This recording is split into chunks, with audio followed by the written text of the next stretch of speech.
para não nos esquecermos. A Flávia já colocou e o Jorge também. Isso. Eu vou Olá. pôr um bocadinho mais perto das 10 apenas, mas eu não vou esquecer. Ok. Bom, olá. Em primeiro lugar, obrigadíssimo pela vossa presença. Em nome da Media Next, a editora da IT Security, agradeço a todos a vossa presença. Do nosso lado, temos connosco eh, a Flávia e a Inês, que são jornalistas, a Catarina e o João, que estão na área de desenvolvimento de negócios, e a Rita, que é marketing e que faz a promoção deste evento, e que neste momento conta com 415 inscritos, mas é natural que ainda aumente, seguramente que aumente ainda durante a sessão. Ah, este fórum vai ser moderado pelo diretor da IT Security, o Rui Damião, que eu penso que todos conhecem, e pela Marta Ferreira. Ambos Bom dia. são jornalistas, ambos têm a responsabilidade da IT Security. Eu passava a palavra à Marta agora. Marta? Sim, entretanto também o Bruno já se juntou, mas o Bruno também já ouviu este briefing, mas ele é necessário e alguns dos que aqui estão também já o ouviram, mas é sempre necessário porque temos sempre, felizmente, também caras novas que se juntam a nós. Bom dia uma vez mais. Como sabem, o nosso fórum de hoje é o Estado da Nação, o único fórum que temos anualmente dedicado aqui na IT Security, e aqui precisava de apenas passar algumas informações práticas sobre como é que vai decorrer e para que decorra da melhor forma possível. Como sabem, agora neste momento não estamos só nós, não temos qualquer audiência. Às 10 em ponto vamos arrancar com um walk-in de cerca de 1 minuto e meio, que serve precisamente para as pessoas que vão assistir remotamente se juntarem a nós.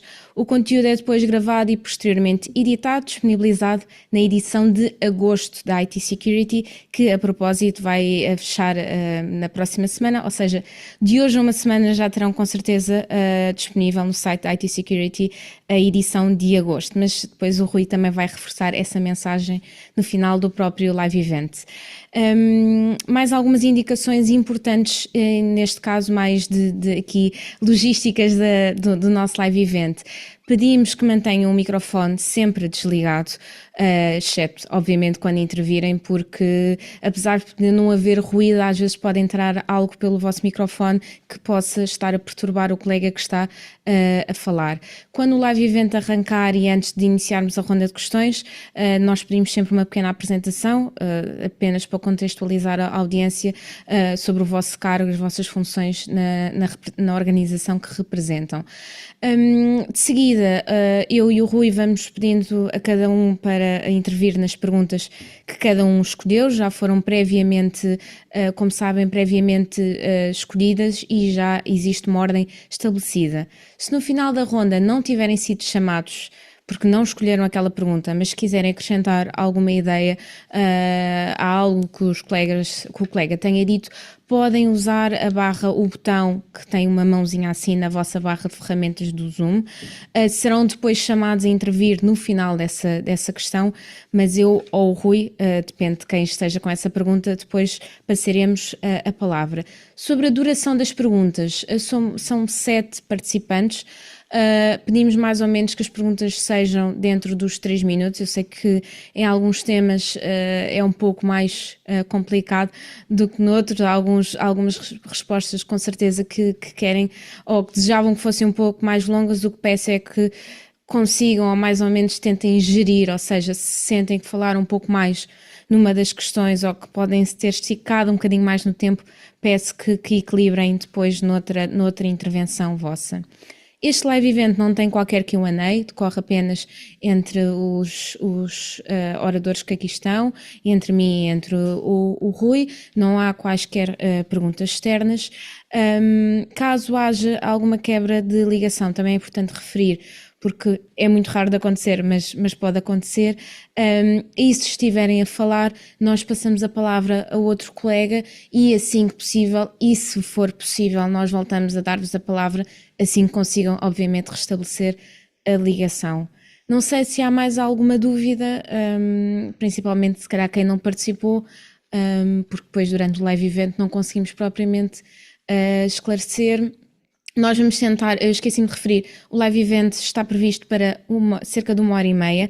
Nós vamos tentar acabar um pouco antes das 11h30, até porque sabemos que há aqui alguns constrangimentos até depois a partir das 11h30 com alguns oradores, mas vamos tentar ao máximo. Mas para isso também peço que também está nas vossas mãos, consoante as vossas respostas e o vosso tempo de respostas, conseguirmos aqui cumprir com o tempo de 1h30, que não teremos qualquer intervalo, como podem calcular.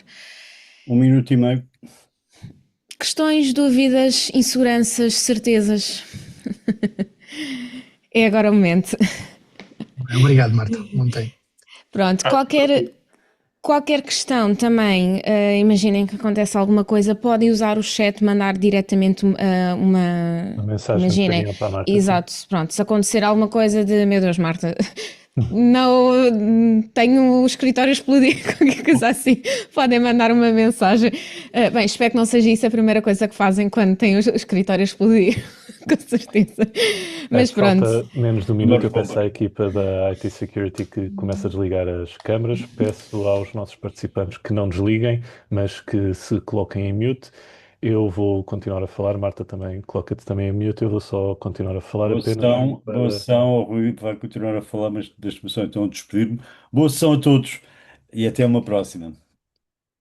Obrigado. Ok, faltam aqui menos de 20 segundos, é apenas para o Zoom, se lembrar que sou eu o primeiro a falar, é para fixar a minha câmera e esta é a parte que nós temos que encher os chouriços, é aquilo que se chama, portanto faltam 5 segundos, boa sessão a todos, vamos iniciá-la.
Sejam bem-vindos ao Estado da Nação da Cibersegurança de 2026.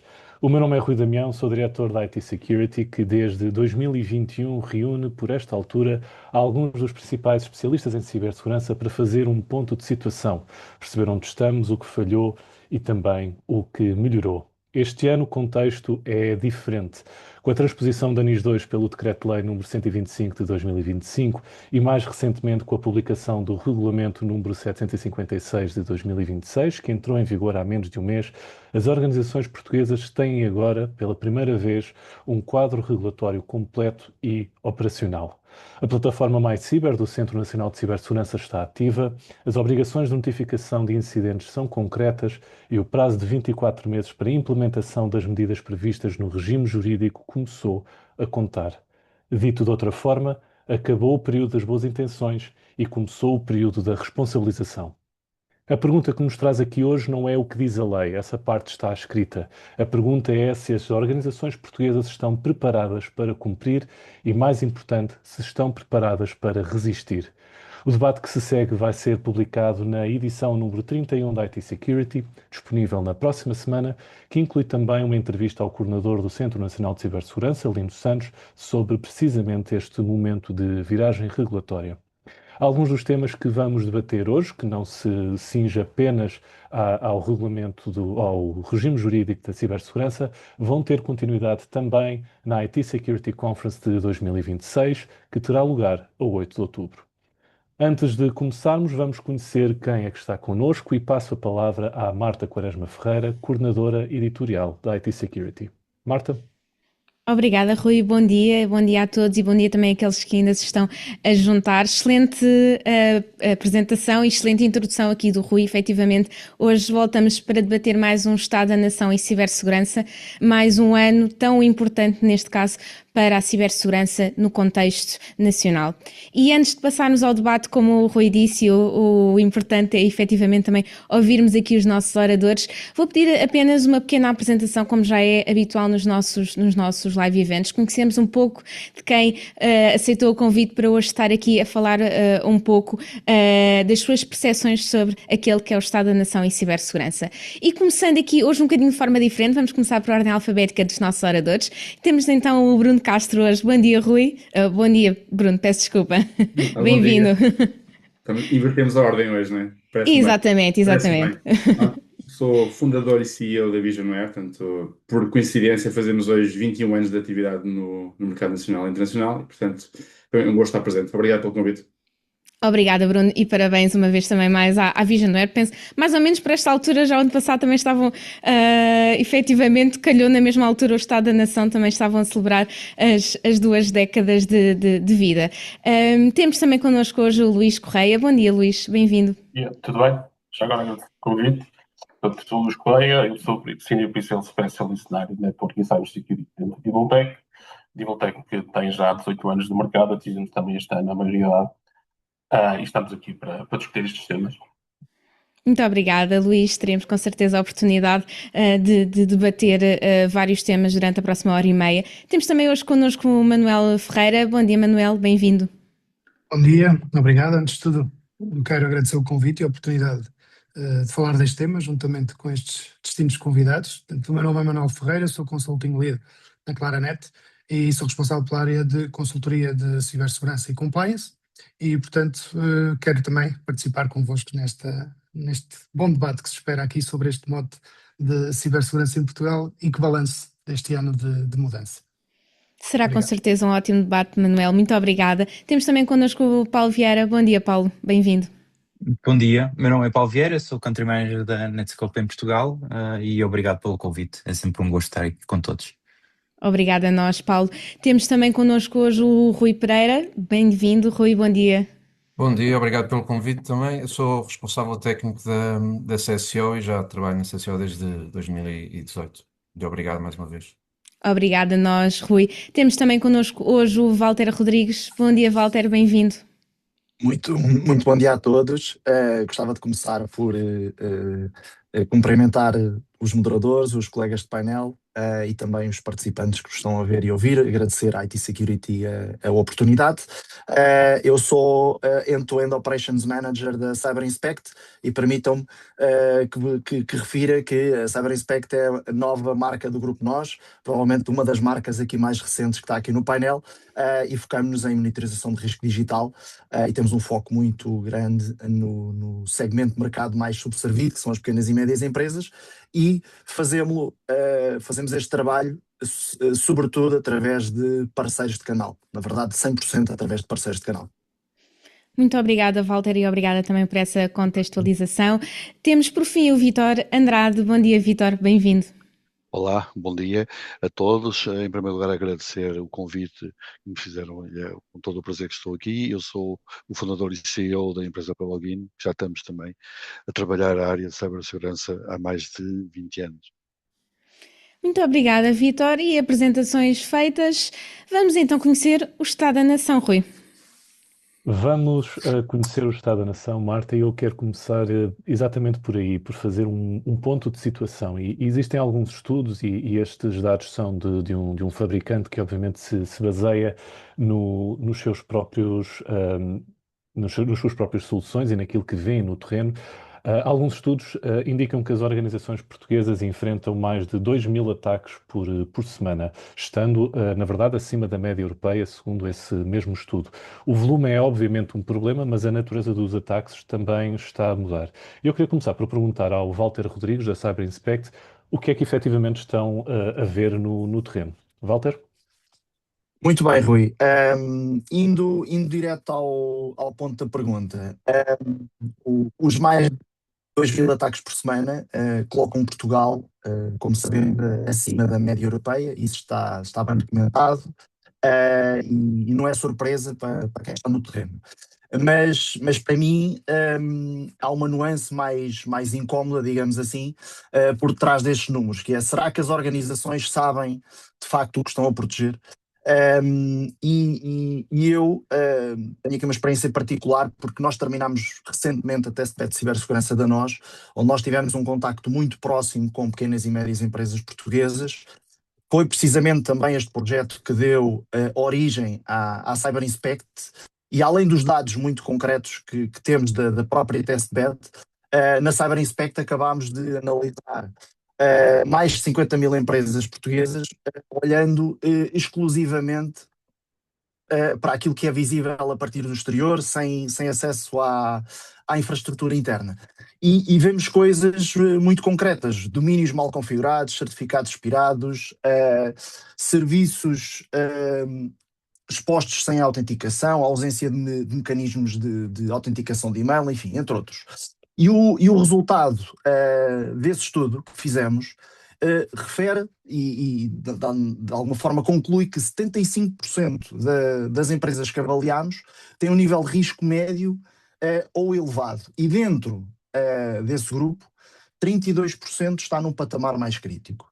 E além destes dados, eu gostava de referir outra coisa que acho que é interessante aqui para o nosso debate, porque julgo que contraria um pouco a intuição que a grande maioria de nós tem, que é, curiosamente, nesta análise que nós fizemos,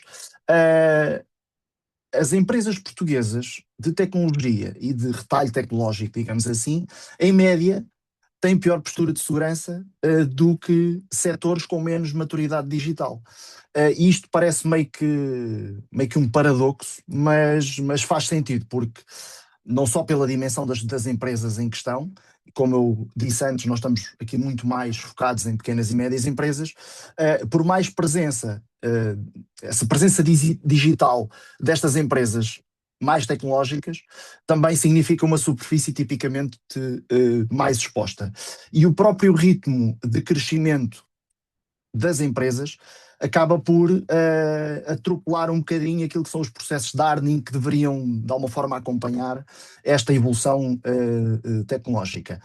Portanto, o que estamos a ver no terreno são mais ataques, de facto, mas, na verdade, ataques mais sofisticados e direcionados a explorar este, digamos, desfazamento entre o crescimento digital das empresas e a maturidade de gestão.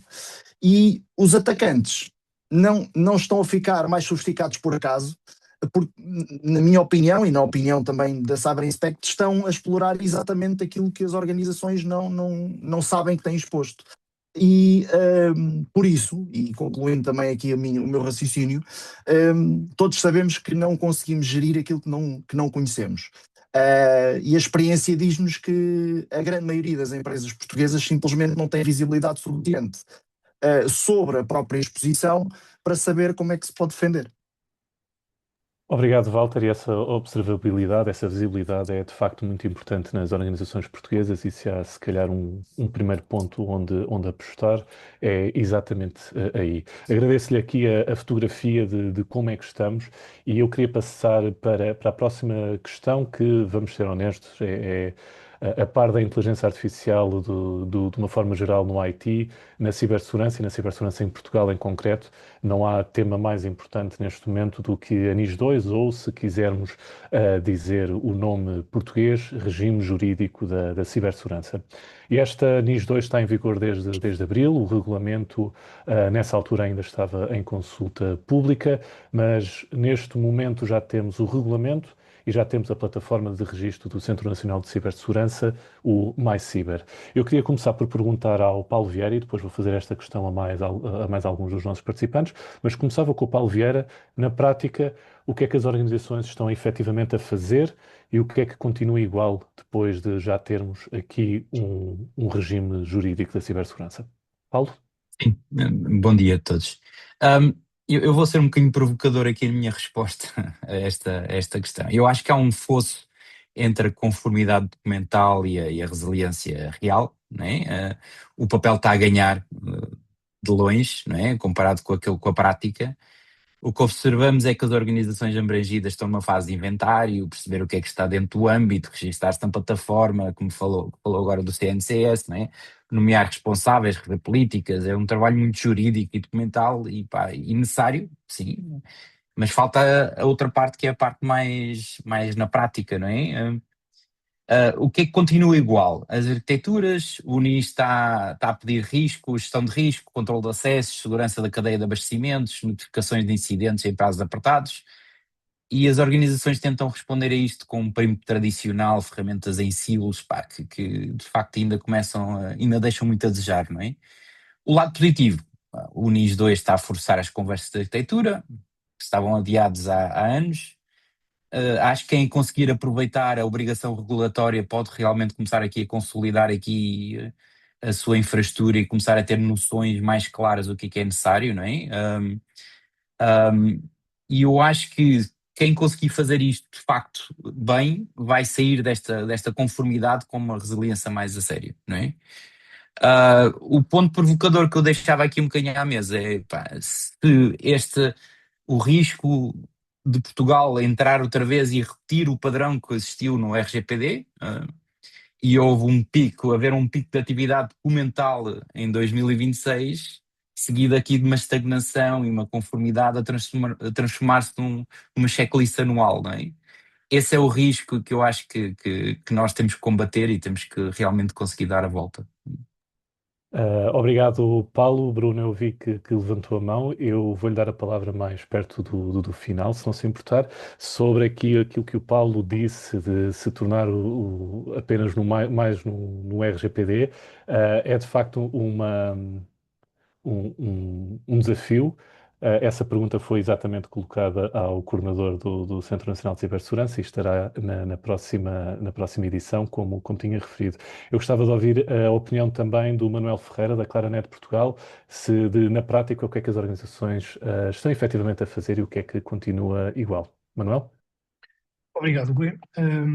Bem, a primeira coisa que eu diria sobre esta questão é que creio que estamos num daqueles momentos já típicos também de transposição regulatória, e como já aconteceu com outros regimes jurídicos, já aqui foi falado o RGPD, a lei entrou em vigor antes de toda a estrutura operacional estar estabilizada, como é também habitual, porque também no que respeita à diretiva anterior e ao DL 65, muito estava ainda por fazer e realizar. Em Portugal, o Decreto-Lei 125 transpôs a diretiva para o direito nacional, entrou em vigor, como o Rui também referiu, em abril deste ano, e em paralelo continuava a decorrer a consulta pública para o regulamento de execução, que agora também já o temos, incluindo a plataforma eletrónica de registro, e acho que isto criou inevitavelmente aqui uma sensação de assimetria, ou seja, a obrigação existe, mas parte do como ainda está a afinar-se. E acho que isto também é recorrente, nós temos visto isto em vários regimes jurídicos. Na prática, o que as organizações estão efetivamente a fazer, e nós notamos isso, é muito menos sofisticado do que a ambição que a diretiva poderia fazer supor. Estão, antes de mais, a tentar perceber ainda se estão ou não estão abrangidos. Temos muitas organizações ainda neste ponto, e eu concordo com o que o Paulo referiu. Há uma grande componente burocrática a ser trabalhada, mas muitas vezes esquece a parte operacional, que aqui, no fundo, é mais relevante, e também porque, como sabemos, a lei não se aplica diretamente a todas as organizações, além dos setores essenciais, importantes e as entidades públicas relevantes, existem muitas dúvidas ainda também relativamente a quem é que está ou não abrangido. E, portanto, temos ainda muitas organizações neste ponto de preocuparem-se com essa parte jurídica quando já devíamos estar numa fase de maturidade mais avançada. Depois, temos algumas organizações a mapear lacunas básicas, certo? Saber quem é que é o responsável interno de segurança, qual é o ponto de contacto permanente, que política já tem, que evidência documental pode ser mostrada e algumas já quais os riscos óbvios para a governance, continuidade e para as situações de incidentes. Notamos também um movimento muito concreto desse sentimento de ter a casa arrumada, ok? Para efeitos de conformidade mínima, mas isso, outra vez, como o Paulo referiu, isso traduz-se muitas vezes em rever políticas de segurança, formalizar ou atualizar planos de resposta a incidentes, mas pouco na componente de reforçar procedimentos de gestão de risco ou de melhorar o inventário de ativos e preparar efetivamente a organização, se houver um incidente, saber como notificar e com os prazos apertados que temos. Depois, em outras empresas, a prioridade não é ainda a transformação estrutural, que é no fundo um dos grandes objetivos da NIS 2, mas sim evitar começar esta nova obrigação de conformidade com um nível de desorganização que, em caso de fiscalização ou incidente, seja difícil de defender. Ou seja, ainda estão a olhar muito para a questão de se eu for fiscalizado ou me pedirem evidências, o que é que eu tenho aqui para mostrar. O contínuo é praticamente igual. É, em muitos casos, um nível de maturidade operacional, e essa parte é mais preocupante. A NIS 2 mudou claramente aqui a pressão regulatória, pelo menos durante algum tempo, vamos ver se é para durar, mas não muda de um dia para o outro a falta de visibilidade que as organizações têm sobre os seus ativos, uma dependência por vezes excessiva de terceiros, a baixa integração entre segurança, a componente jurídica, o compliance e o negócio, ou também aquela tendência para tratar a cibersegurança como um tema apenas do IT. Também não muda imediatamente a realidade que muitas pequenas e médias empresas e organizações médias continuam sem equipas dedicadas, sem processos consolidados e sem capacidade interna para, no fundo, converter a obrigação legal num programa efetivo de melhoria e resiliência digital. Portanto, eu acho que aqui ainda há trabalho a fazer. Portanto, o valor real da NIS 2 vai depender da capacidade das organizações em transformarem o que é o enquadramento legal em rotinas, em decisões e controlos vivos e, portanto, não apenas em evidências de documentação para a auditoria. Portanto, eu resumiria que o que mudou foi a urgência, talvez a visibilidade e a responsabilização. O que ainda não mudou, na maioria dos casos, é a execução consistente, pois no terreno de medidas operacionais de cibersegurança. Para finalizar, e passo a palavra, só para referir ali um ponto que eu percebo o que o Paulo disse, mas acrescentava aqui uma nuance relativamente ao RGPD. Enquanto no RGPD o incumprimento baseia-se mais na visibilidade dos titulares dos dados, portanto, se houver um problema é mais focado no titular dos dados, aqui, havendo um incidente ou uma disrupção, isto afeta diretamente o negócio. Portanto, não é só aqui uma questão de cumprir com a normativa, mas também, se houver um incidente ou uma disrupção no negócio, pode ser bastante danoso para a organização. Obrigado, Manuel. Apenas queria acrescentar aqui um pequeno ponto. O Manuel referiu que muitas empresas ainda não sabem se estão abrangidas e, de facto, daquilo que vamos chamar da NIS 1 para a NIS 2, o número de entidades abrangidas passa de sensivelmente 450 com a NIS 1 para mais de 6 mil. Obviamente que sabendo que nós temos mais de, se não me engano, 1 milhão de empresas registadas em Portugal, o número 6 mil não deixa de ser baixo, mas também sabemos que passar de 450 para 6 mil é ainda assim um crescimento bastante elevado. Eu gostava também ainda de ouvir a perspectiva do Luís Correia, da Divultec, sobre este tema e relembro o que é que as organizações estão efetivamente a fazer e o que é que continua igual. Luís? Ok. Olhando um bocadinho para aquilo que nós temos na nossa base de clientes e falando daquilo que eu conheço, estamos aqui com duas realidades distintas.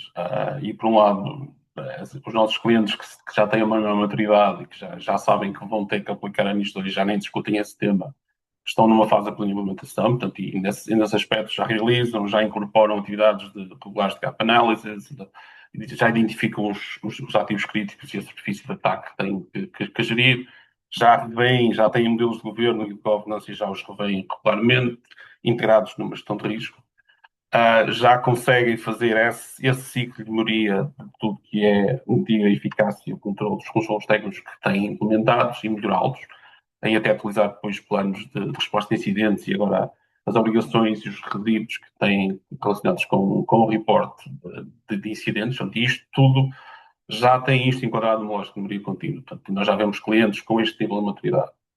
O problema é depois a assimetria que existe em Portugal. Portanto, tudo que seja pequenas e médias empresas e parte do setor público continua a olhar para a NIS 2 como um exercício de conformidade. Portanto, e nós vimos isso no dia a dia. Portanto, eles pensam que é um exercício de conformidade e que perguntam-me se compraram esta tecnologia ou aquela, ou um conjunto de tecnologias, vai resolver o problema. Portanto, isso não vai acontecer. Portanto, nós temos foco, como disse o Paulo, em produzir documentação, em aplicar controlos assim muito à Lagardère, ou até já começar a tentar preparar auditorias. Portanto, mas não vemos foco realmente na capacidade de detecção, resposta e recuperação no caso de um ciberataque. Isto está muito cru. Portanto, o que é que aquilo nós, com a nossa mensagem aqui para os nossos clientes? Portanto, aquilo que muda com os dois não é só tecnologia. Estamos cá todos para vender tecnologia, estamos cá todos para vender serviços. Isso não haja dúvida. Portanto, porque a maioria destes controlos técnicos que a NIS 2 fala já existe há anos. Muitos deles existem dentro das empresas. Não estão consolidados. Não estão consolidados no modelo de governo, nem estão consolidados no modelo de pensamento baseado em risco. Portanto, e é isto que tem que mudar um bocadinho. Portanto, a NIS, o que vem fazer, no fundo, as organizações têm que demonstrar de forma continuada que existe um modelo de gestão. E este modelo de gestão tem que ser sustentado, tem que ser estruturado, tem que estar alinhado com o negócio, obviamente, e tem que estar alinhado com a importância que a entidade tem no contexto em que se insere. Portanto, e este é o desafio, não é só técnico, na minha opinião, é sobretudo organizacional. Portanto, as empresas têm que perceber que vão ter que têm que ter uma visão consolidada e holística dos seus ativos críticos, da cadeia de fornecimento, que é extremamente importante, cada vez mais, e até de todos os processos que suportam os serviços e suportam o negócio. E não há esse inventário, não há essa possibilidade. Portanto, resumindo, eu diria que a grande mudança na NIS 2 não é, mais uma vez, obrigar as empresas a comprar mais tecnologia ou serviços, ou até produzir documentação, como disse o Paulo, no caso do RGPD, é obrigar as empresas a olhar para a cibersegurança como sendo mais uma disciplina de gestão da atividade do negócio. Portanto, e eu acho que aqui o papel fundamental entre o que se passou com o RGPD e o que se vai passar com o NIS 2 será mesmo o regulador e será o Centro Nacional de Cibersegurança que terá aqui um papel fundamental nessa aplicabilidade. Obrigado, Luís. O Bruno Castro tinha levantado a mão para dar a sua opinião, que queria acrescentar alguma coisa. Bruno, dou-lhe a palavra. Peço apenas que seja breve, alguns à volta de 1 minuto, para avançarmos para a próxima questão. Pois será menos. Desculpa, mas eu não consegui resistir. Estava aqui aos saltos quando ouvi o Paulo falar e depois o Manuel também. E depois prometo que compenso nas perguntas que forem dirigidas a mim para fazer um corte no meu tempo, porque acho que é isto. Paulo, parabéns, pá, o que disseste bate exatamente naquilo que eu penso. Portanto, acho que o papel está a ganhar. Eu até acho que te vou plagiar numa outra aproximação, usando essa expressão, acho que está interessante. A questão da NIS 2, e vamos voltar outra vez ao modo RGPD back in the days, não é? Vamos ter novamente o mercado a oferecer soluções de vacinas de mágica em modo paperware por todo lado, em modo tal e qual vacina mágica instantânea, ok? A NIS 2 não é nada para isso. As organizações devem-se montar um modelo de governança de segurança orientada para o seu risco cibernético, para a sua resiliência e depois, by the way, ser capaz de responder aos vários normativos e leis que advêm do ciberespaço, entre as quais a NIS 2. Não o contrário, ok? Portanto, está tudo focado em criar paperware à pressa, com quilómetros de papel por tudo que é lado, sem pensarem que isto é feito por do contrário. É para garantir que o seu modelo e maturidade cibernética é adequado ao ecossistema onde vive e que a sua capacidade de resiliência responda ao que o negócio pede. Okay? Portanto, foquem-se bem isto e cuidado com a oferta que vai aparecer à la RGPD, back in the days, em vacinas mágicas por tudo que é lado, com frameworks de papel já pré-feitas para um talho, para um banco, a ser vendidas por aí ao pontapé. Só para acabar, Manuel, discordo com a urgência. A urgência é ontem. Portanto, isto é uma questão muito mais vocacionada para a questão da gestão do ciberrisco, que hoje é muito mais preocupante do que era há 1 ano ou há 10 anos atrás. E, portanto, eu diria que a questão da NIS 2 é só mais um milestone aqui no processo. E, by the way, a aplicabilidade da NIS 2 às empresas ou não é tema. Porque, no fim do dia, o que vai acontecer, e também é um dos objetivos da NIS 2, é que uma empresa que é obrigada a cumprir a NIS 2 vai obrigar a sua supply chain, que pode não ser obrigada a cumprir com requisitos de segurança que não está preparada para eles. Esse é que é o tema. Portanto, aquelas que não são abrangidas vão ter que cumprir indiretamente. É inevitável. Ok?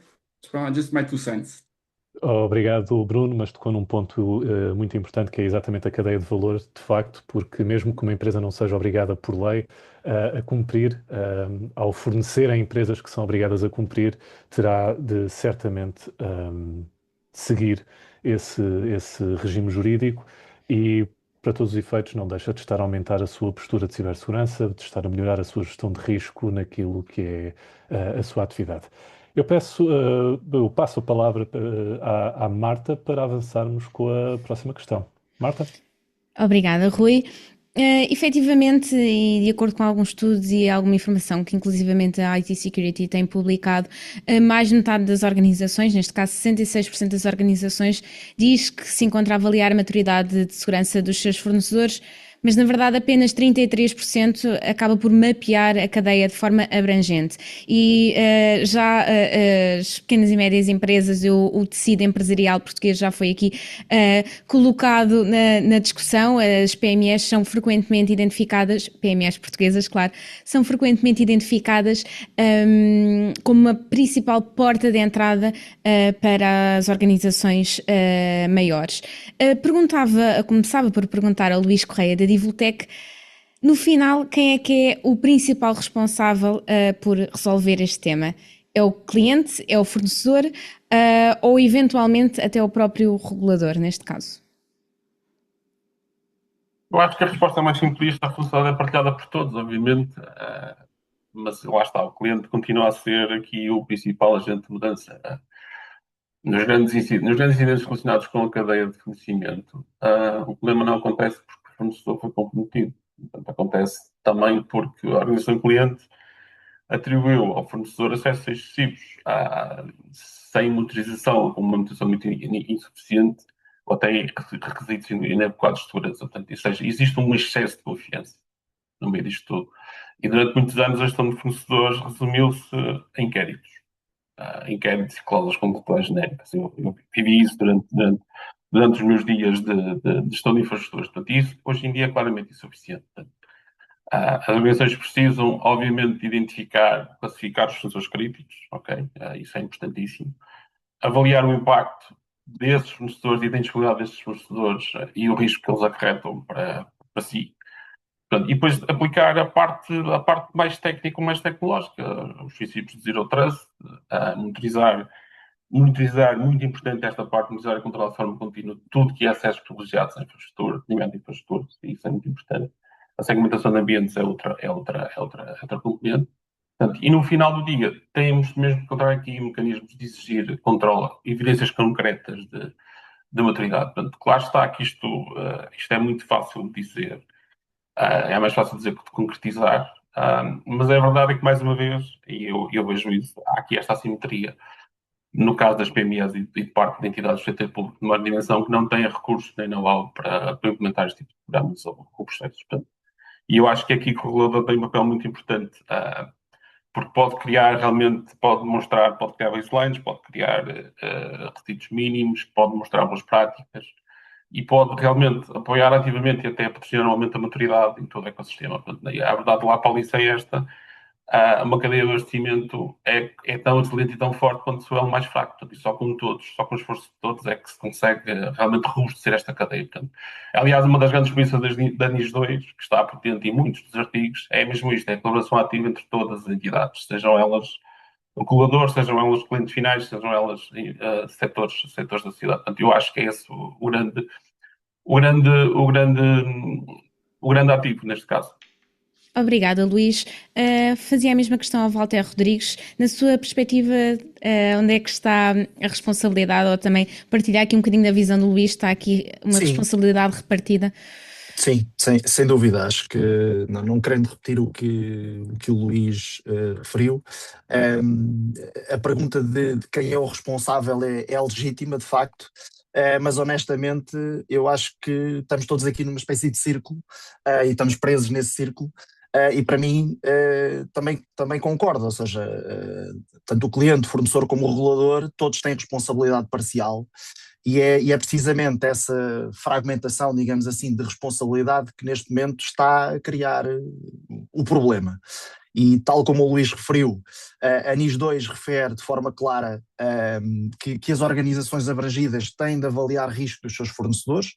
Isso é positivo, mas ao mesmo tempo é um desafio prático enorme porque na prática não existe um referencial comum que uniformize essa avaliação.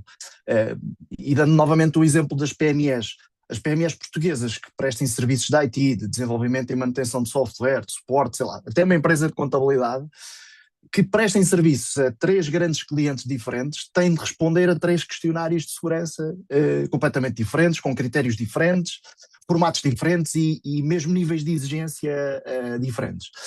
E neste caso estamos a falar, na grande maioria dos casos, de mais burocracia para conseguir prestar um serviço. E este exemplo que dei reflete a realidade de muitas das empresas que prestam serviços a entidades reguladas, porque na prática estão a gastar os recursos preciosos a preencher formulários em vez de estarem a corrigir vulnerabilidades reais.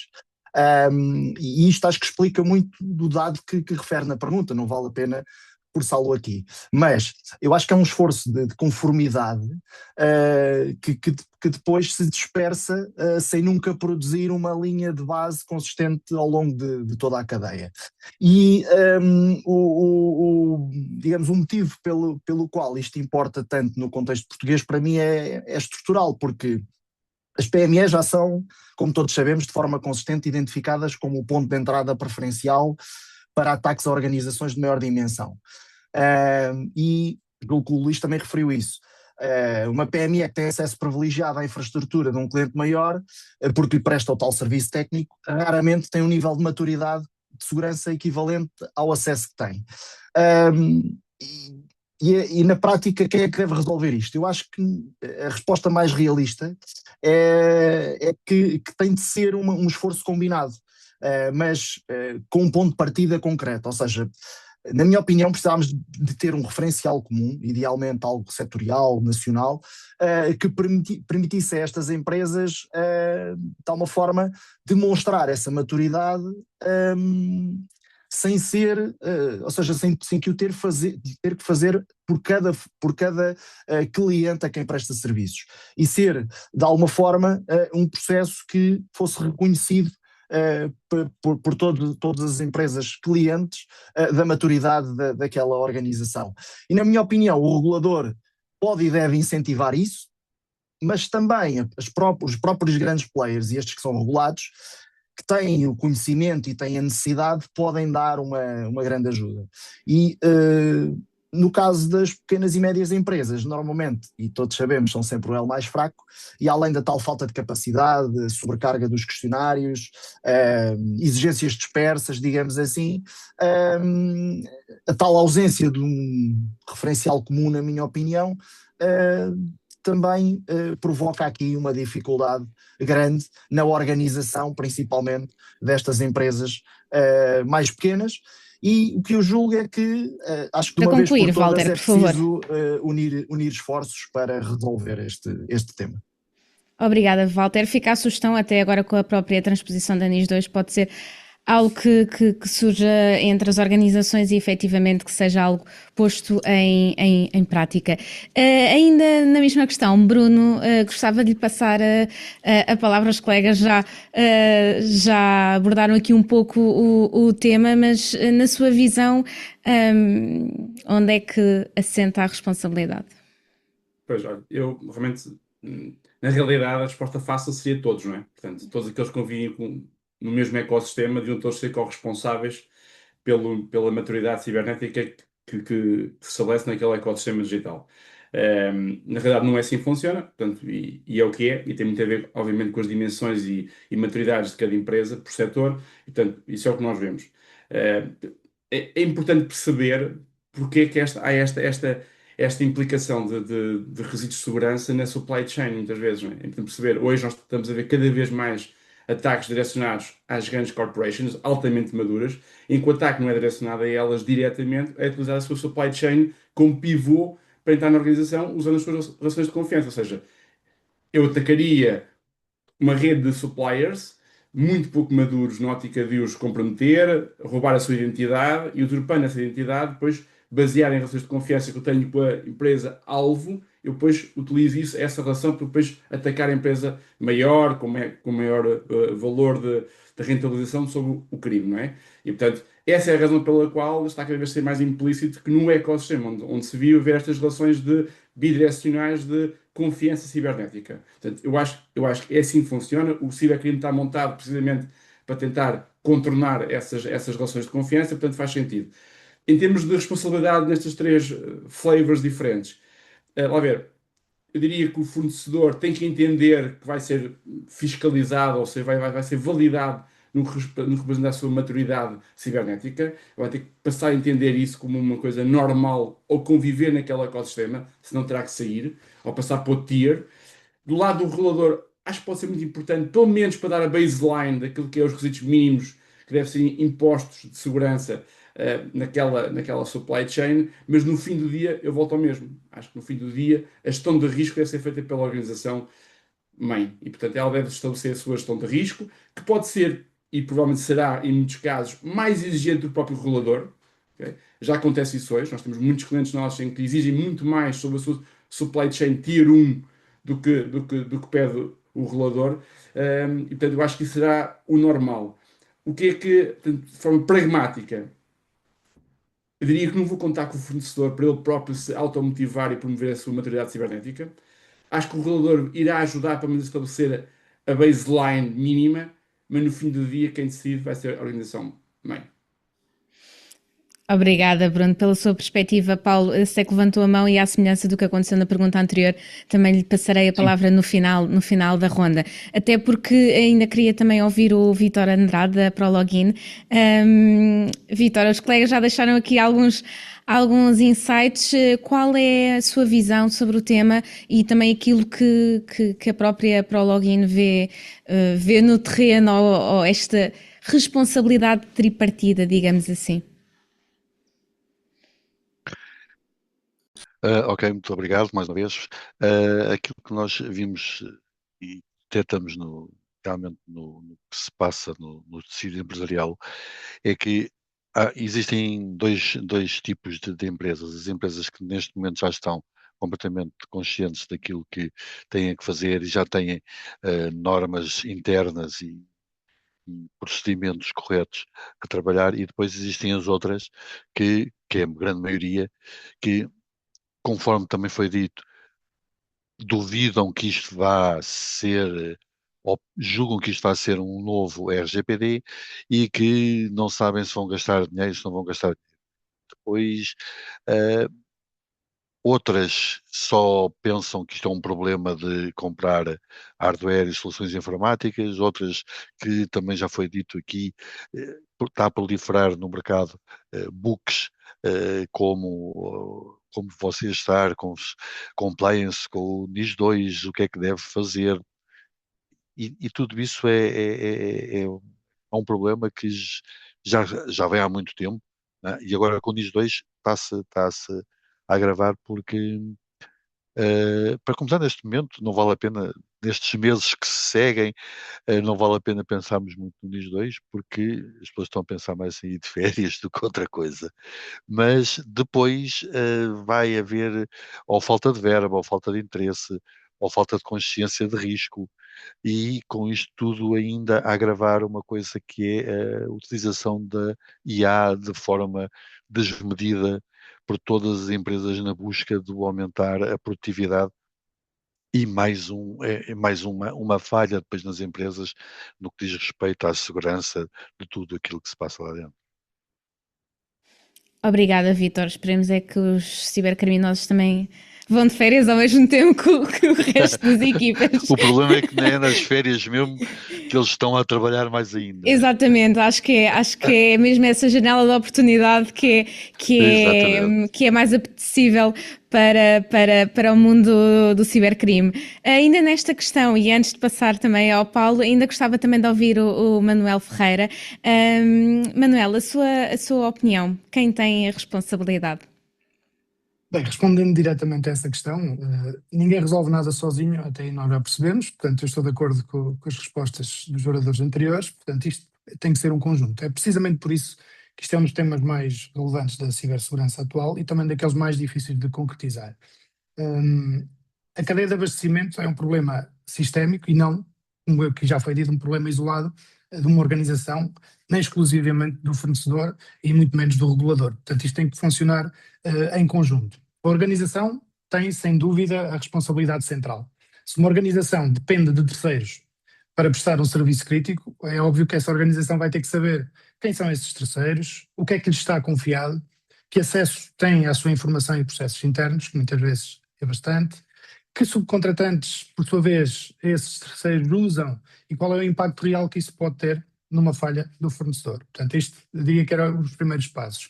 Aqui a NIS2 é bastante claro ao colocar a segurança da cadeia de abastecimento entre aquelas medidas fundamentais de gestão de risco. E, portanto, o cliente não pode limitar-se a comprar serviços e a assumir aquela postura que o risco fica do outro lado.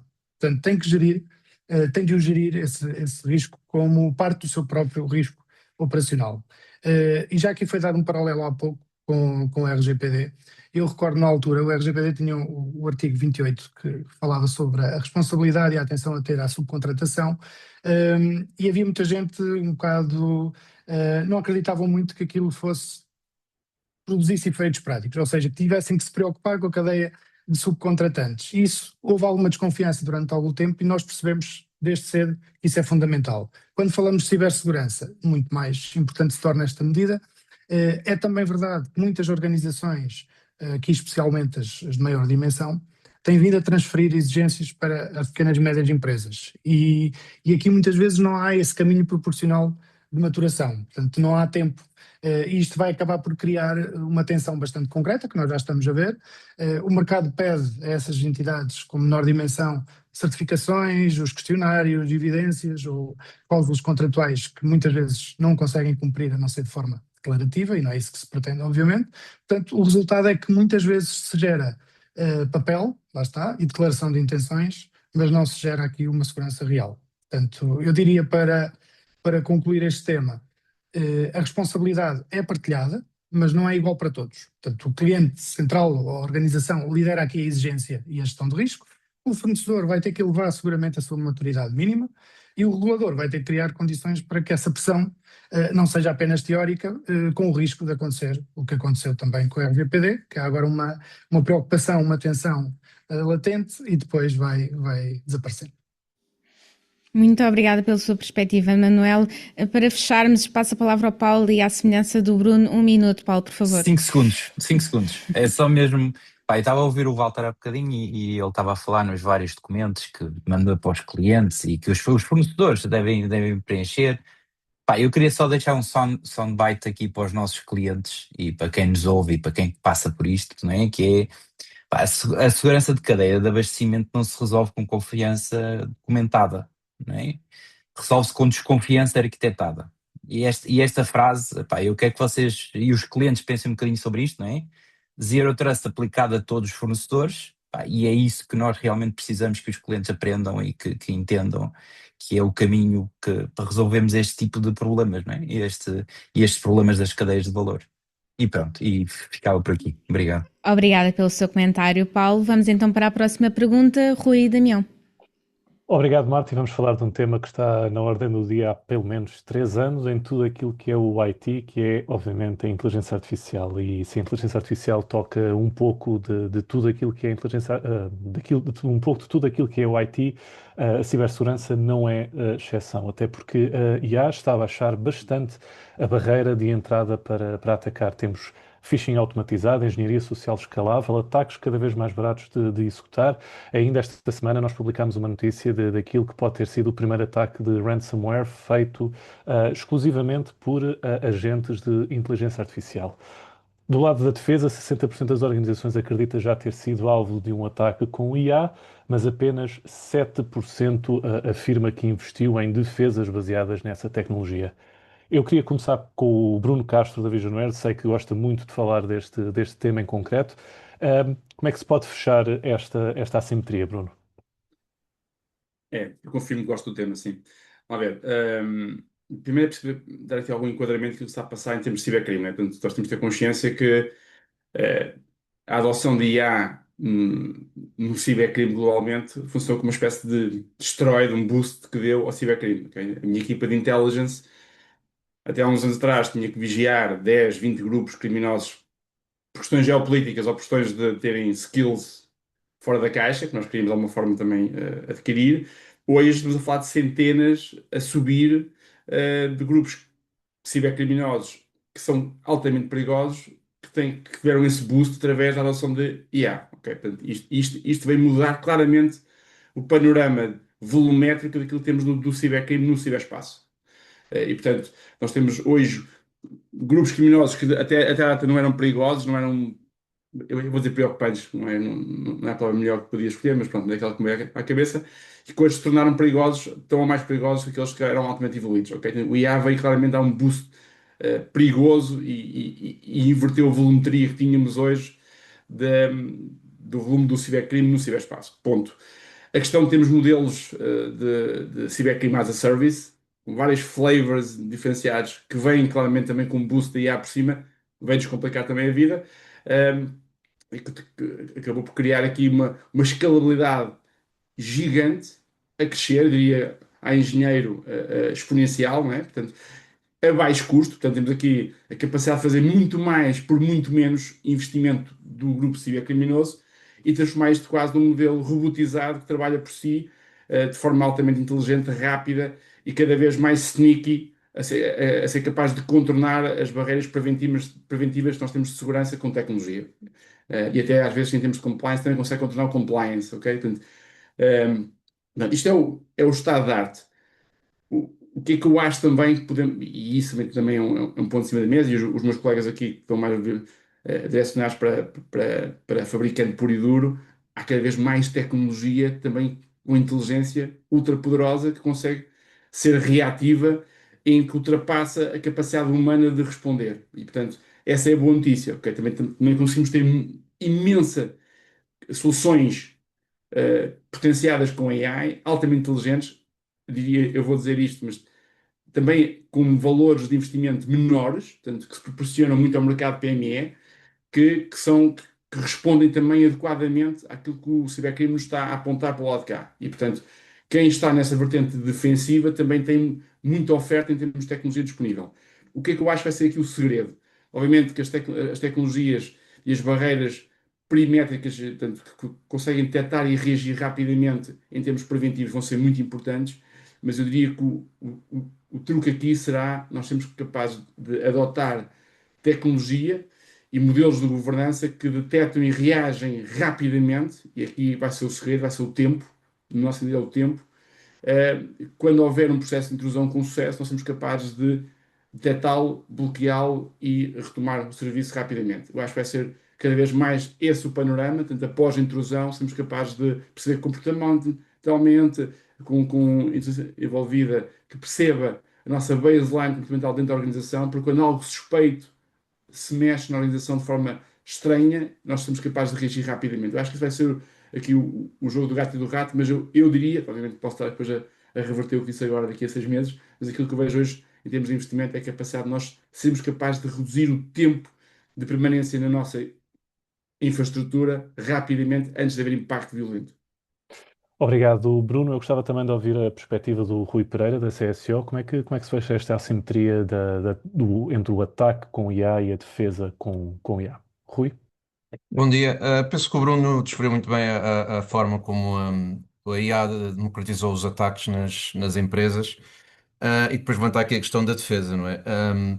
a questão de utilizarmos a IA a IA na defesa para proteger os ataques de IA, acho que é o caminho para onde se vai, e vê-se cada vez mais os fabricantes a integrarem o IA nas suas ferramentas portanto, integrar essa tecnologia.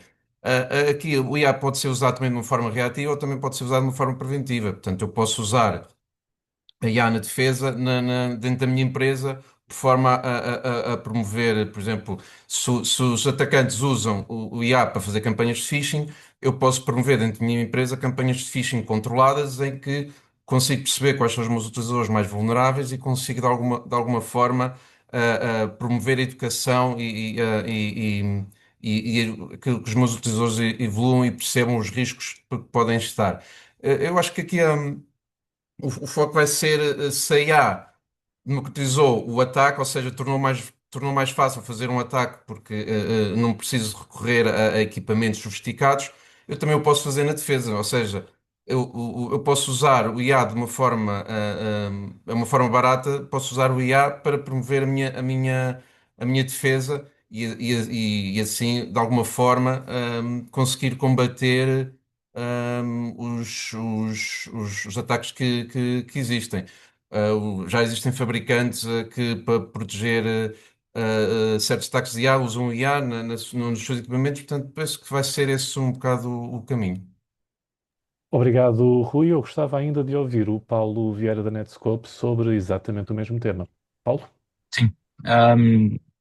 Eu acho que existe uma assimetria, obviamente, que o atacante precisa que o IA funcione pelo menos uma vez, não é? O defensor precisa de que funcione sempre, não é? E aqui é aquela grande frase, não é? Que nós, de facto, enquanto o atacante usa um IA de prateleira, não é? Os LLMs públicos, os kits de phishing, como o Bruno tinha falado, não é?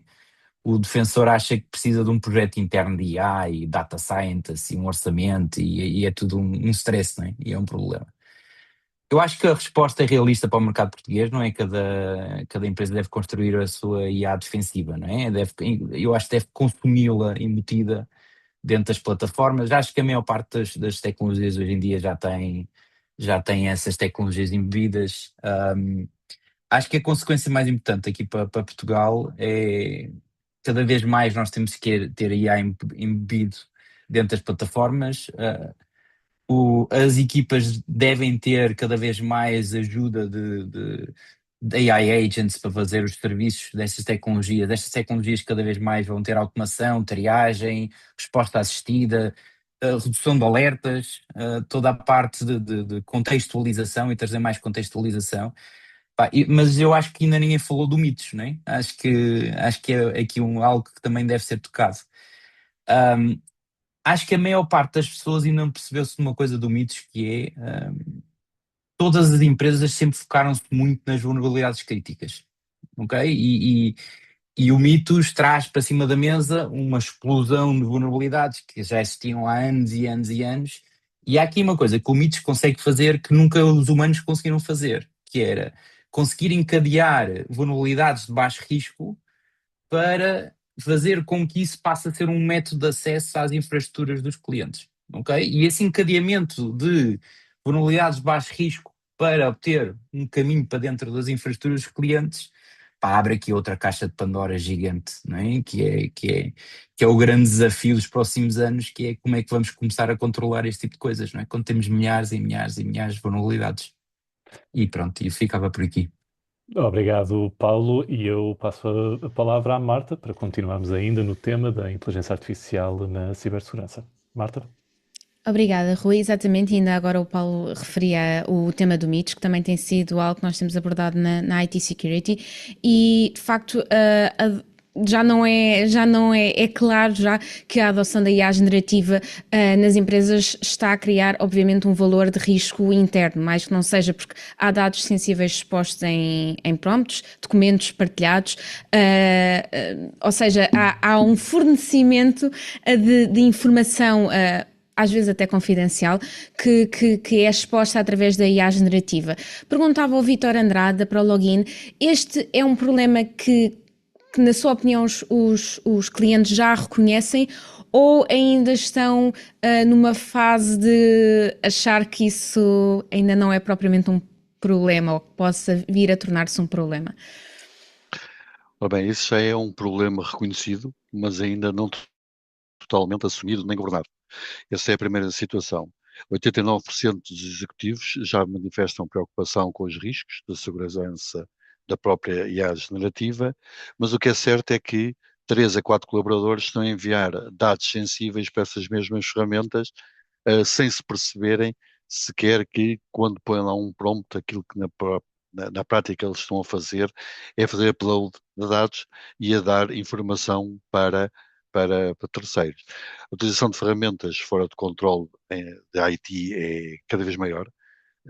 Não há nenhuma organização que não tenha um Copilot, ChatGPT, onde as pessoas põem para lá todas as informações sem qualquer controle. E, ou seja, 96% das organizações estão a criar estruturas de governação, ok? Isso é uma verdade, só que os incidentes continuam a acontecer. Porquê? Porque ainda não existe o verdadeiro conhecimento e não se dá ainda a informação suficiente aos próprios colaboradores de que o estar a colocar. Outro dia aconteceu uma situação no Oriente que os ordenados de toda a organização foram expostos na web. E porquê?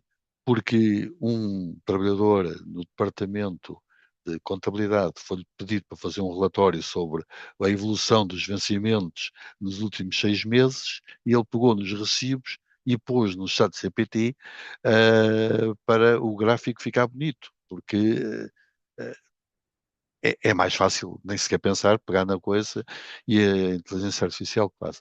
Isso, a culpa foi da pessoa? Foi. Mas também foi, se calhar, da organização que não fez sessões de formação ou não tem internamente controlado o que se pode pôr e o que não se pode.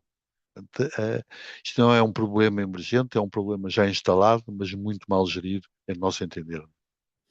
E, sobretudo, agora a importância da literacia digital e de cibersegurança é cada vez mais valorizada com o tema da IA. Exatamente. Exatamente. Muito obrigada, Nada. Vítor. Ainda sobre esta questão também, gostava de ouvir o Rui Pereira, a sua perspectiva, na sua experiência na CSO, os clientes já começam a estar aware da importância de não efetivamente garantirem a própria segurança da informação que expõem externamente através de, por exemplo, modelos de inteligência artificial. Eu diria que é um misto. Há quem saiba que reconheça realmente que estás por dados, e há outros que têm alguma ingenuidade, ou que a informação não vai ser usada para nada, ou que quando põe lá a informação, mas quando acaba o determinado chat, a informação desaparece. Não se sabe, há pessoas depois que não têm muito bem essa percepção, mas eu diria que em termos gerais existe essa percepção, só que depois existe também um conforto de utilização. É o que dizia o Vítor, quer dizer, precisava fazer um relatório de evolução dos ordenados e pus aquilo lá, epá, e aquilo realmente foi bastante rápido. Ahm, eu acho que aqui as pessoas sabem do perigo de que estão exportados, mas depois olham para o outro lado da balança e dizem: epá, mas isto vai-me acelerar o meu trabalho e vai-me tornar isto mais rápido. Já se assiste depois a algumas organizações a desenvolverem motores de LLM internos, já para não expor os dados, ou seja, querem promover um uso de LLM interno dentro da organização para que os utilizadores para os seus colaboradores possam usar, mas que de alguma forma não exponham os dados. ahm, não exponham os dados na internet. E depois há aqui também um perigo que é o uso de outras empresas. Por exemplo, outro dia soube uma história de alguém falou com uma pessoa que podia desenvolver planos de marketing para a internet. Foi saber, essa pessoa até nem.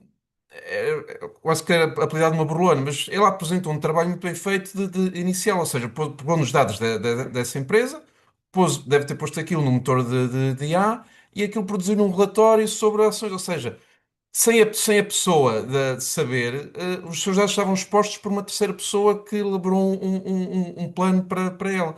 Portanto, há aqui há uma consciencialização, mas depois também há uma noção de que é muito bom usar isto e deixo depois as minhas preparações para depois.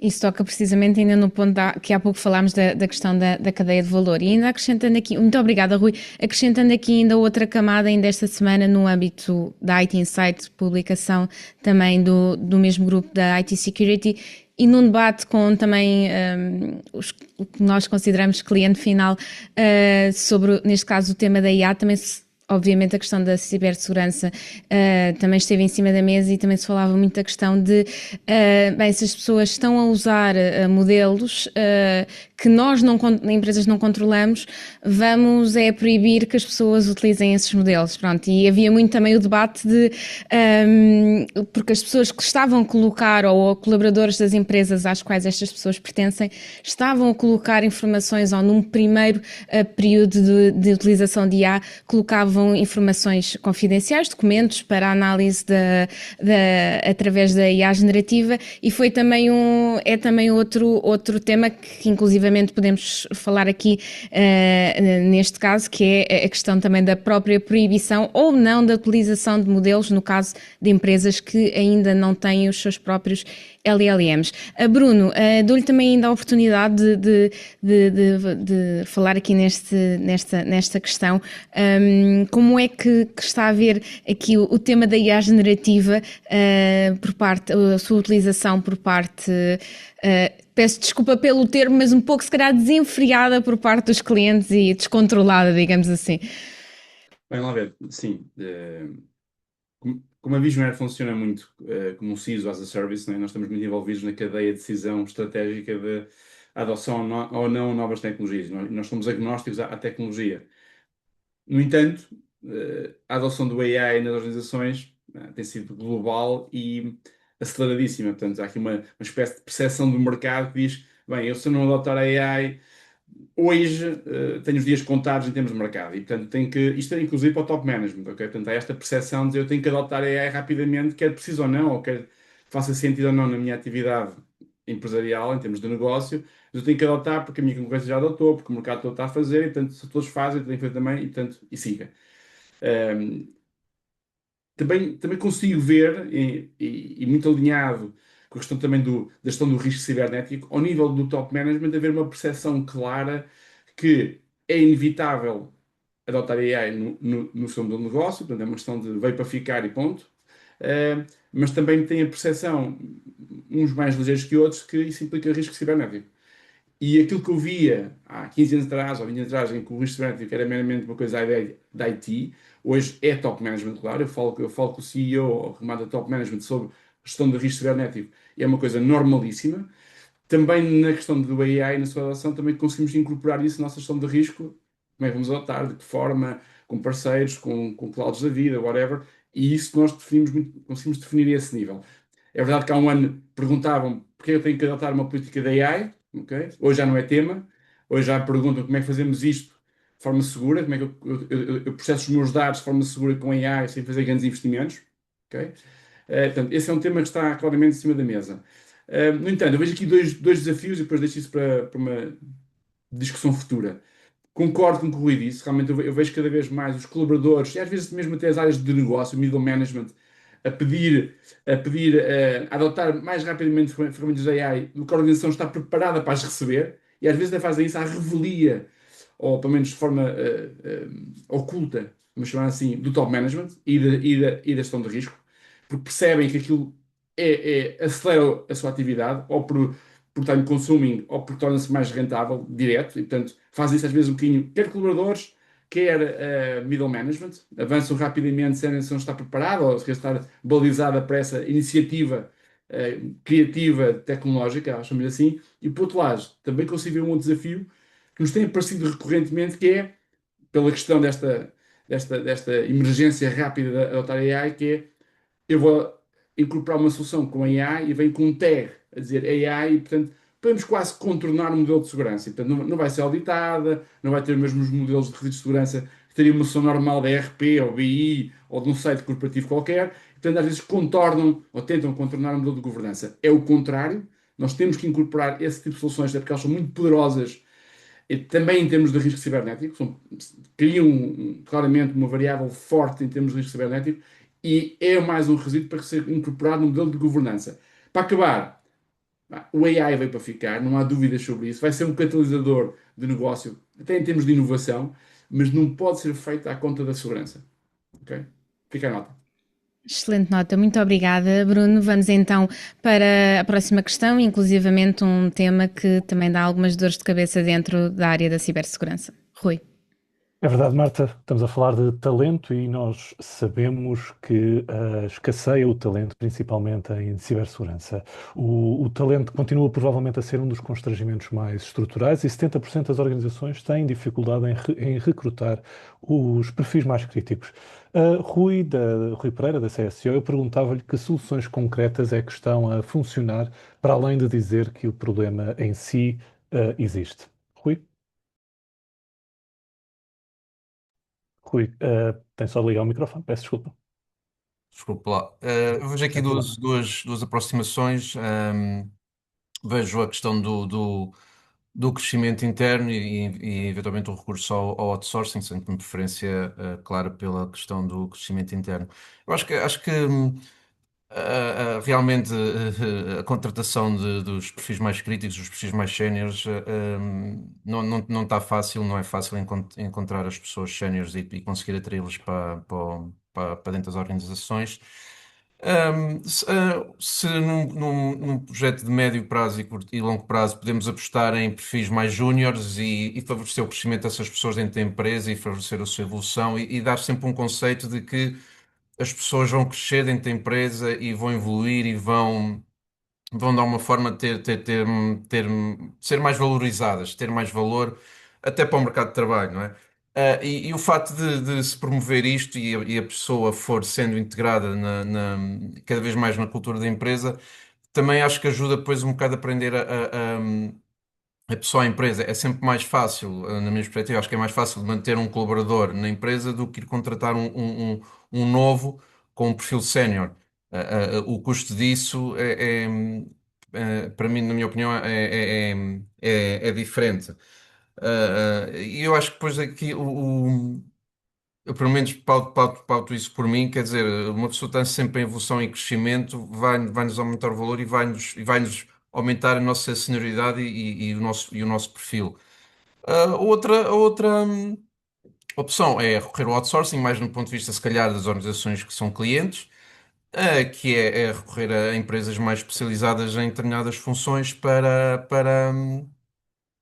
fazer essas funções mais críticas. É claro que depois pode-se perder algum nível de detalhe, mas é uma solução, acaba por ser uma solução mais rápida. Existe aqui uma terceira aproximação que eu acho que não tem a ver com o uso do IA, mas acho que o IA para perfis críticos, perfis séniores, não vai responder. Ou seja, e a própria introdução de IA nas organizações vai precisar de pessoas séniores com pessoas com perfis críticos para ajudar na introdução e na própria uso do IA dentro de uma forma mais eficaz dentro da organização.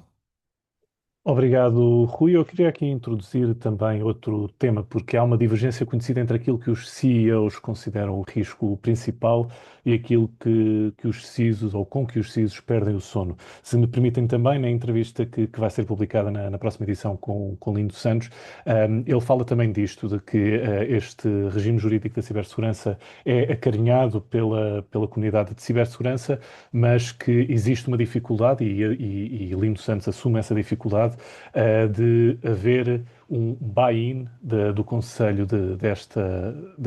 destes temas. Eu queria perguntar ao Paulo Vieira se essa divergência está a diminuir em Portugal ou se continua a ser um problema de tradução entre aquilo que é a área técnica e aquilo que é os temas mais estratégicos. Paulo? Eu vou ser provocador outra vez, não me levem a mal. É assim, eu acho que a divergência está a diminuir à força, não é? O NIS e os incidentes mediáticos obrigaram os dois mundos a conseguir falar um com o outro. Acho que continua a ser um problema de tradução e a tradução, acima de tudo, o meu ver, ainda é um problema do CISO, ok? O CEO pensa em continuidade de negócio, reputação, responsabilidade legal, agora ainda por cima pessoal, não é?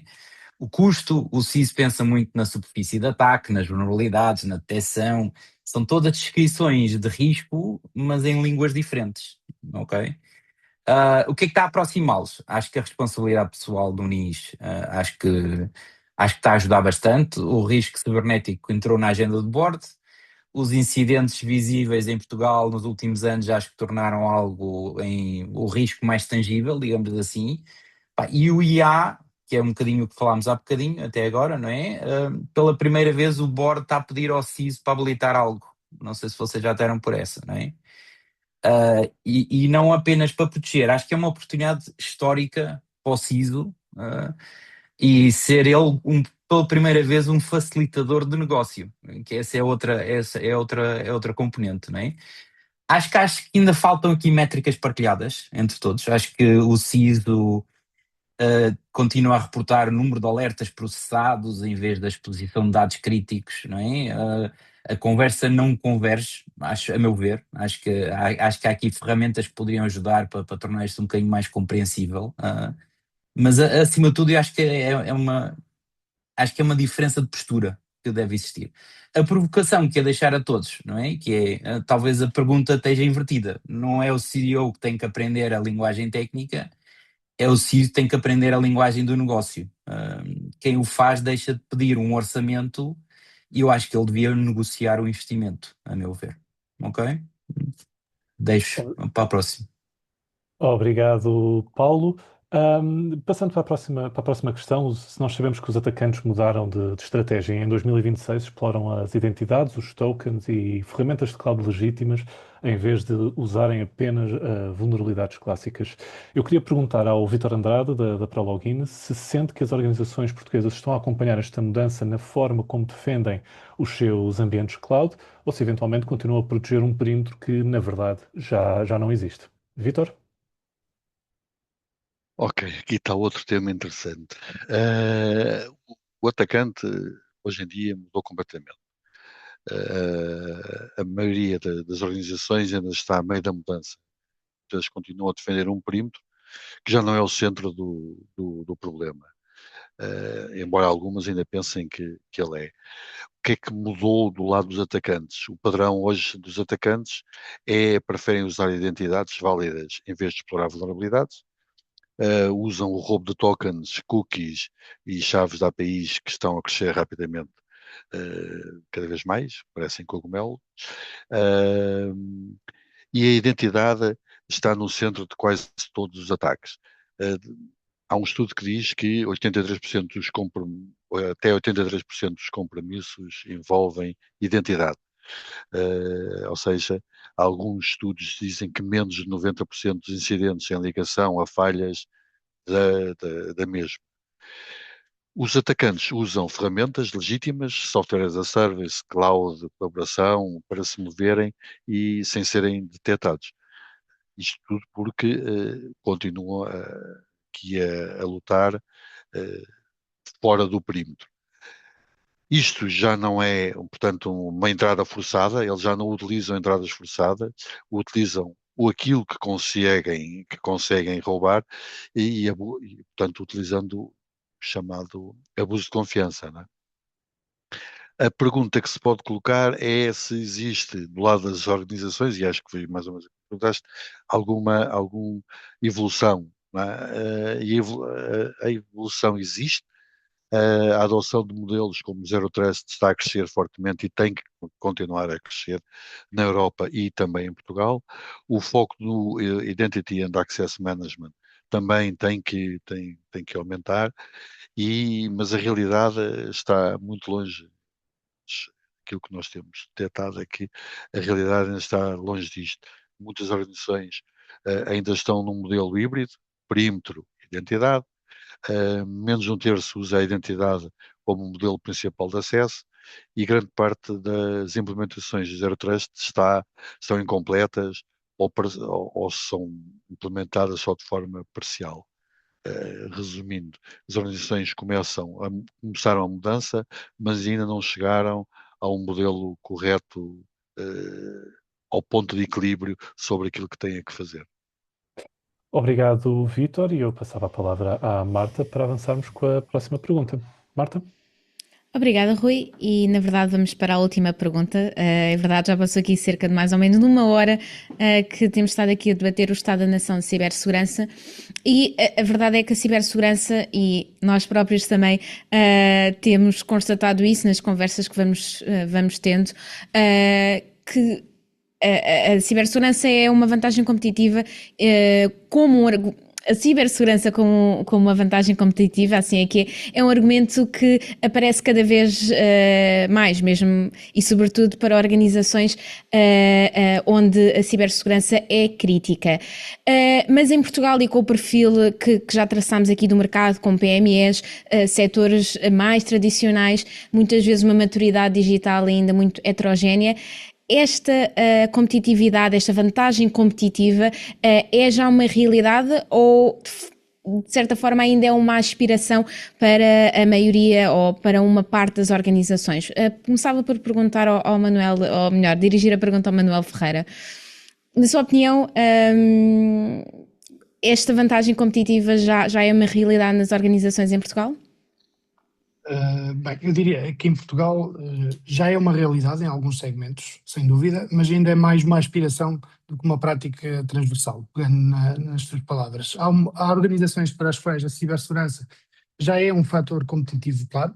Por exemplo, exportadores, fornecedores de cadeias internacionais, empresas reguladas, empresas de tecnologia, serviços financeiros, ou área da saúde, ou energia. Portanto, e operadores que precisam de provar confiança para vender. Eu diria que nesses contextos a segurança já há muito que deixou de ser encarada apenas como um custo e passou a ser argumento comercial ou até um requisito de acesso a mercados, o que também acaba por provar a sua maturidade. Agora, se olharmos para o nosso panorama ou para o nosso tecido empresarial português, no seu conjunto a fotografia acho que é diferente. Temos muito peso de pequenas e médias empresas e setores tradicionais que têm níveis muito desiguais, quer de digitalização e de maturidade de gestão de risco, e portanto em muitos casos isto ainda está numa fase muito inicial. Eu diria que nesses contextos a cibersegurança é sobretudo vista como uma obrigação ou custo de conformidade e não propriamente como proposta de valor. Isso não é falta de atenção, é normalmente reflexo de prioridades, diria eu, de curto prazo. Portanto, margens apertadas e uma capacidade interna limitada. Diria que aqui o ponto decisivo é perceber que a vantagem competitiva não vem de dizer que temos cibersegurança em abstrato. Portanto, tem que vir de coisas concretas. A confiança, a continuidade e a previsibilidade são temas que eu acho que são bastante importantes neste contexto.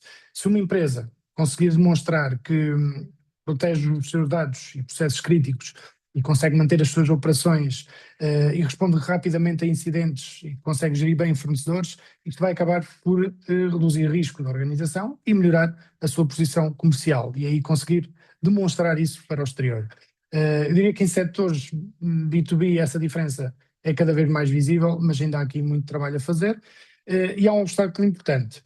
Para muitas pequenas e médias empresas, a linguagem da vantagem competitiva ainda não é suficientemente traduzida em benefícios operacionais. O empresário muitas vezes quer saber isto reduz perdas, abre portas, melhora a relação com clientes ou pode evitar exclusões contratuais? Portanto, as questões estão muito por aqui. Portanto, se a resposta for apenas não, é importante ou é uma questão de conformidade, normalmente a mensagem não entra. Portanto, a oportunidade está em mostrar que a segurança permite vender melhor, operar melhor e resistir melhor. E isto, obviamente, exige maturidade e prova e não apenas slogans. E aí é que a questão fica mais difícil.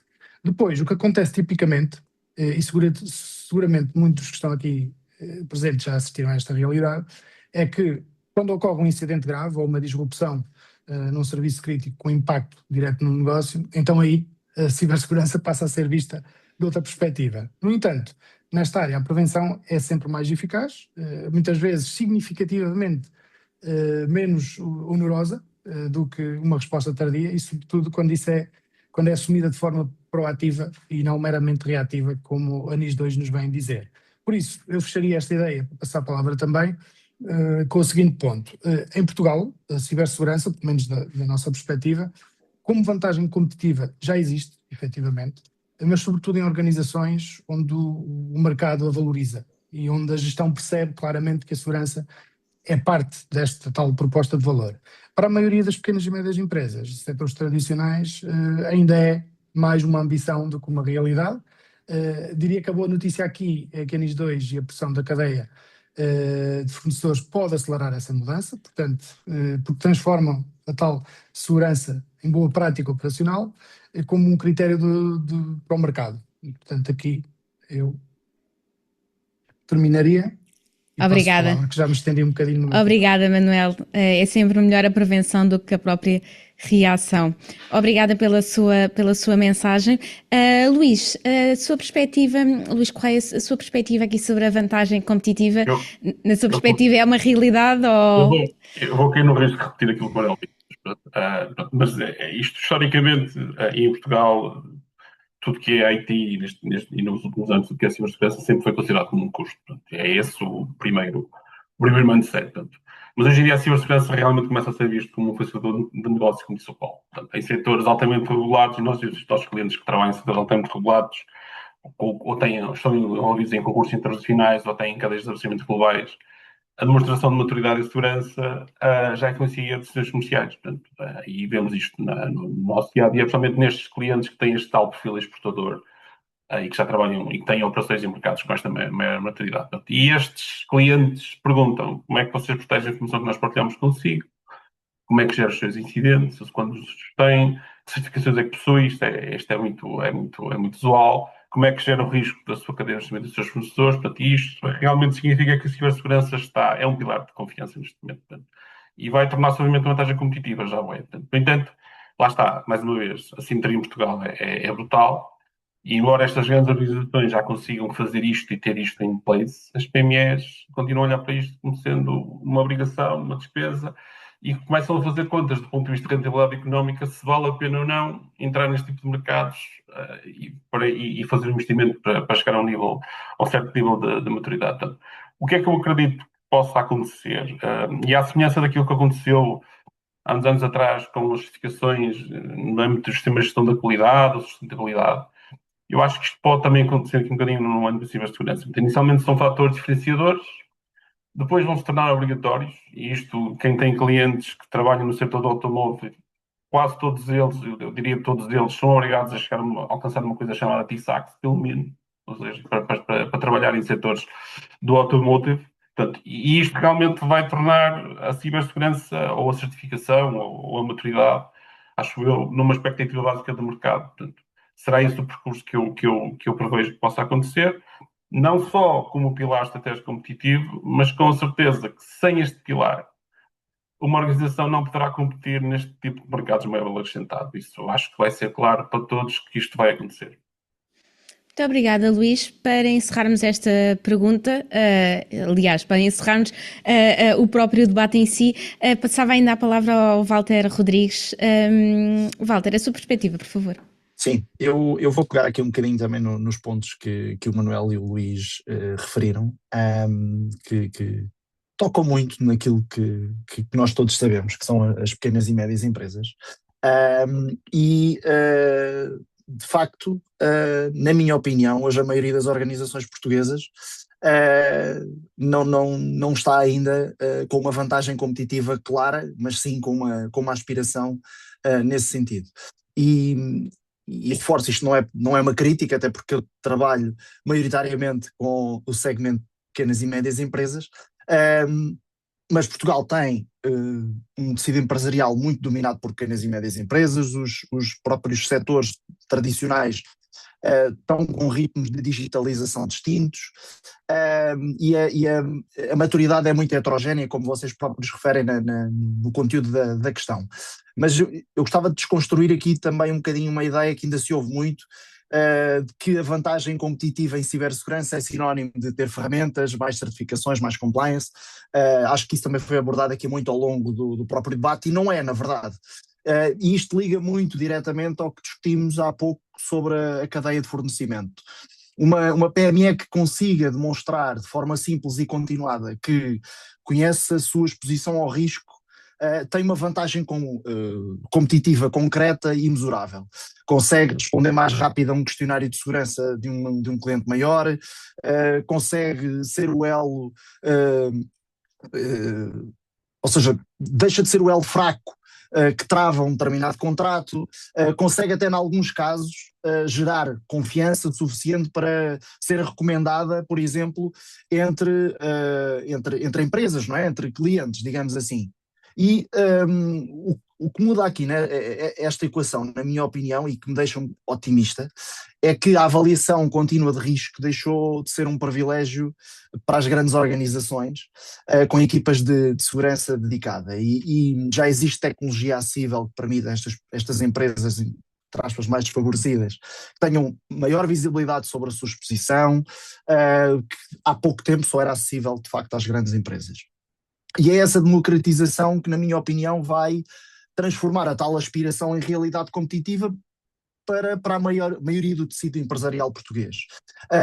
E, na prática, a maturidade em cibersegurança hoje já não se mede, como eu disse, pelas ferramentas ou pelo cumprimento dos requisitos, mas mede-se precisamente por esta capacidade contínua de medir a tal exposição a risco. E, obviamente, antes que um atacante o faça. As organizações portuguesas que perceberem isso primeiro, e obviamente também tem que haver aqui, como foi referido ao longo do debate, um movimento nesse sentido, que permita isso, vai obviamente ajudar essas empresas a gerar negócio e a serem também mais robustas naquilo que já fazem. E para finalizar, como eu referi, a vantagem competitiva em cibersegurança não vai nascer de mais compliance, vai nascer claramente da democratização de acesso à tal visibilidade real sobre o risco, e essa democratização já começou, e permitam-me aqui um bocadinho de publicidade, que é um bocadinho o que nós fazemos na Cyber Inspect, e lanço também o desafio a quem ainda não conhece a Cyber Inspect para falar connosco e saber um pouco mais. Muito obrigada Walter, e obrigada a todos os nossos oradores e a quem nos acompanhou. Da minha parte é tudo, e passo a palavra ao Rui. Vamos para as despedidas, Rui. Obrigado, Marta. Chegamos ao fim de mais um Estado da Nação da Cibersegurança. Eu sei que sou suspeito, mas eu acredito que foi bastante interessante e reconheço que muito mais havia a dizer se houvesse tempo para isso.